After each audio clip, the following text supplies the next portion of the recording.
Not all dating apps are proficient enough to protect your privacy.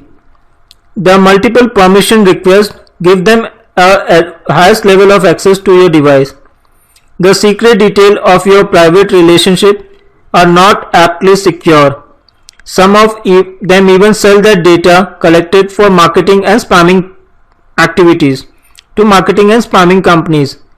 A hacker can unmask your private life, so why to place yourself in an embarrassing situation?